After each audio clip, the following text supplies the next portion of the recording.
Hey everyone, welcome to The Explainer. I'm your host, and today we're tackling a bit of a mystery, one that might be hiding right in plain sight within your codebase. We are diving deep into the hidden mechanics of application memory failure. Ever notice your C# app just suddenly dragging its feet? Or maybe you've watched your memory usage balloon for, well, absolutely no obvious reason? Often, the culprit isn't some massive architectural flaw, but actually a fundamental misunderstanding of how we handle data. So let's dive into this mystery. The true suspect? Your C# collections. Section 1. Decrypting the collection hierarchy. Let's look at the foundation of how this all works. At the absolute base, we've got IEnumerable.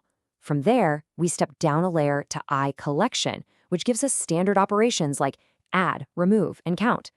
And finally, we reach IList, bringing in that crucial index-based access. As we move down this hierarchy, our collections gain some really powerful features. But, and this is a big catch, they also gain incredible weight. Let's look a little closer at that foundation. Section 2, IEnumerable, the conveyor belt. Our first subject is this highly efficient, totally stripped-down system. By definition, IEnumerable represents a sequence of elements that can be enumerated using a forward-only cursor. It's built purely for simple iteration over data. Think of it literally like a conveyor belt in a factory. Items pass by you one by one. You can look at them, you can process them as they go, but you can't jump around, and you definitely cannot alter the belt itself. And that analogy perfectly hits on its exact traits.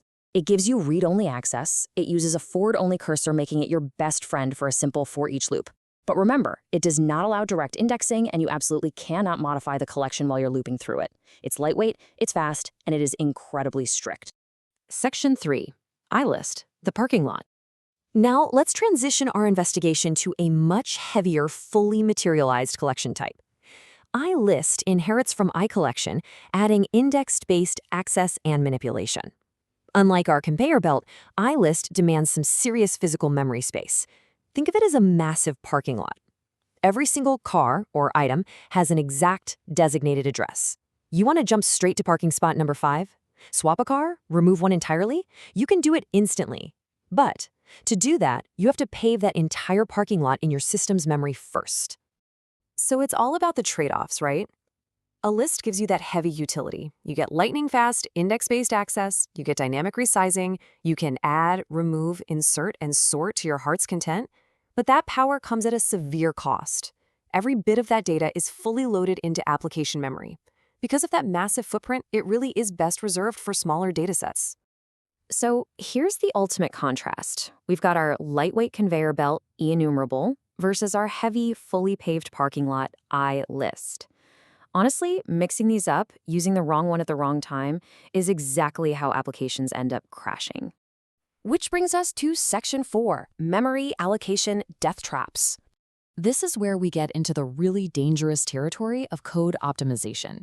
Trap number 1, the materialization trap. Imagine you're querying a massive database using Entity Framework, but you accidentally treat it like our simple IEnumerable conveyor belt. If you apply an IEnumerable filter to a database table, it doesn't filter at the database level. Instead, it loads the entire dataset into your app's memory first, and only then does the filtering happen in C#. If your table has 1,000,000 rows, yeah, congratulations, you just paved a 1,000,000-car parking lot right in your RAM. To avoid that nightmare, you absolutely have to understand execution locations. When you're hitting the database directly, you need to use iQueryable. Why? Because iQueryable executes server-side. It translates your link queries directly into SQL before pulling any data. IEnumerable, on the other hand, executes client-side, pulling everything into memory first.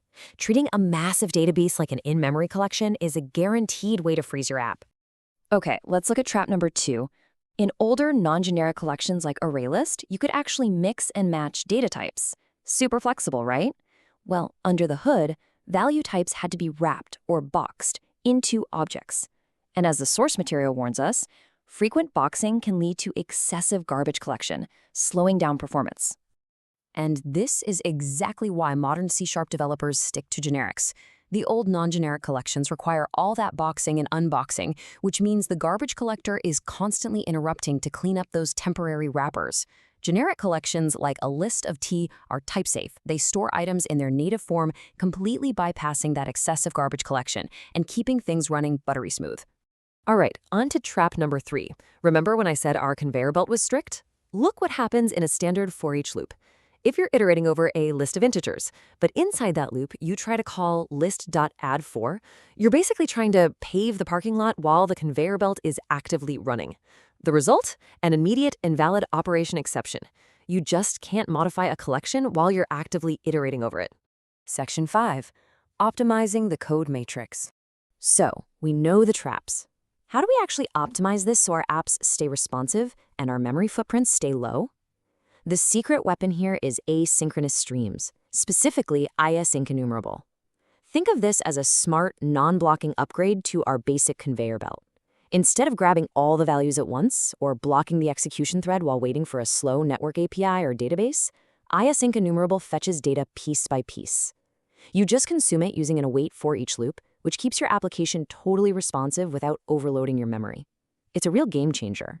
So as you dive back into your codebase today, I want to leave you with this final thought to kind of rethink your memory management. When you sit down to write that next link query or initialize that next collection, ask yourself, are you building a lightweight conveyor belt, or are you accidentally paving a massive parking lot right in your memory? Choose wisely. Thanks so much for joining me on this explainer, and happy coding.